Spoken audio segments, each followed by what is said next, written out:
their ODI squad yet. What is the reason? I've no idea. To be honest. I don't deal with the press releases, so I can't answer that, unfortunately.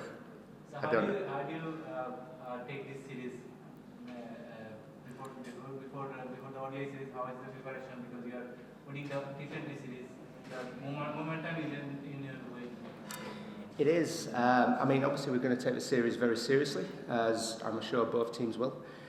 We're in a new cycle now, so we're building towards a style and brand of cricket that we want to play in the next World Cup, and that's something that we're trying to embed within the team, and this again is part of that process of doing that.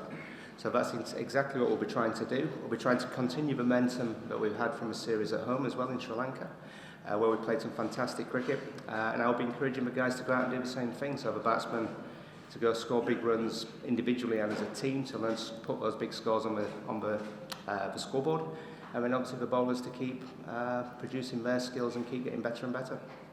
And this is You talked about the new cycle, but in T20s you have the T20 World Cup right this year, and in the Test you have the Test Championship, but you wonder there's no more Super League anymore, as it was before the last World Cup. So does it take away the competitive edge of it? Not in our mindset, no. We're still going to do the same things. Obviously, we want to win the next World Cup and want to try and give ourselves the best possible chance of doing that. But that preparation has to start now. So that's exactly what we're doing. So that's how we will be approaching it. Chris, in recent past year, Bangladesh and Sri Lanka are very good rival. It started with us trophy, Nagin dance, then it's come to timeout. So how we judge this rivalry? But the rivalry is obviously great. I think we need good competition, and as I said about the T20, it was two good sides. But we're going to play some competitive cricket, and I expect exactly the same again in this tournament, in this series. So that's what I'll be looking for: some strong cricket being played, and obviously both teams will be looking for the same, I should imagine. Another part of Champions Trophy. So how do you motivate yourself in ODI format? Well, I think the motivation is there. You're playing for your country.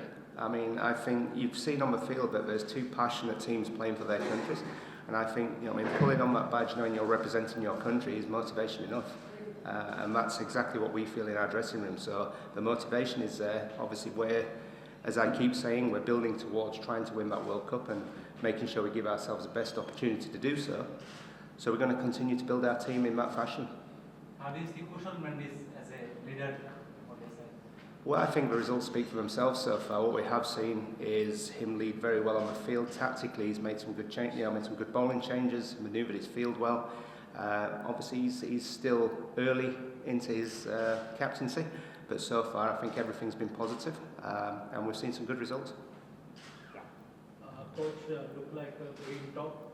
What your thought on this wicket? It looks good, to be honest. It has got a tint of green to it. Be interesting to see when I go have another look at it today if that's changed from what I saw yesterday. But I think what it is firm underneath, so I think we'll see some runs scored on this. So that's what the curator is expected as well, having spoken to them. So I think it'll be a good wicket. Portugal has always been a high-scoring ground that probably suits your batting style, being batting also, and coming with the momentum from the T20 series. Would you consider yourself the favourites of the series? Well, as I said in the T20, we always go in believing we can win, but equally respect the opposition, knowing that they're a very capable side as well. So we'll make sure that we do our preparation well, which we have done, and we'll try and continue that momentum. As you said, quite rightly said in your question, we've experienced some good batting scores recently, so we'll keep trying to push that, and we've also seen some incredible individual contributions to that as well, so I'd like to see more of that from the players as they continue to learn to score big scores. So it's great. Coach, what do you think about the Kamidu Mendy's batting form? He's came out from after the white ball team, batted really well in the T20 series. He's included in the ODI squad. I think he thoroughly deserves it. I think what we've seen in the T20 series has been very, very good.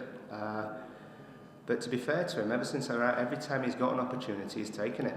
So, again, he's done that. So we have to give him all the credit. He works incredibly hard. He's very diligent with his preparation, and I think he's got the results he deserves. Coach,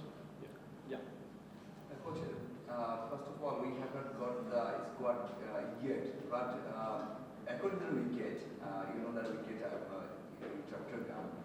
What will be your bowling combination? What could be? It's not that you have to tell that is specific, but what could be your bowling combination? Oh, I don't think much will change from what we've seen in the previous few games that we've played against Afghanistan. I don't think much will change. How crucial Batum came back to squad? Massive. I mean, I spoke earlier about fantastic individual contributions, and I think you're speaking about Batum in particular. I think what he achieved in Kandy was nothing short of exceptional. And obviously we were all very, very pleased from him in the dressing room. What he has done, he's gone from strength to strength in the recent past, and he's become probably one of the most consistent performers within that batting lineup. So he's a key member of that batting lineup. So it's great to have him here. Okay. Done. Thank you, gentlemen. Thank you.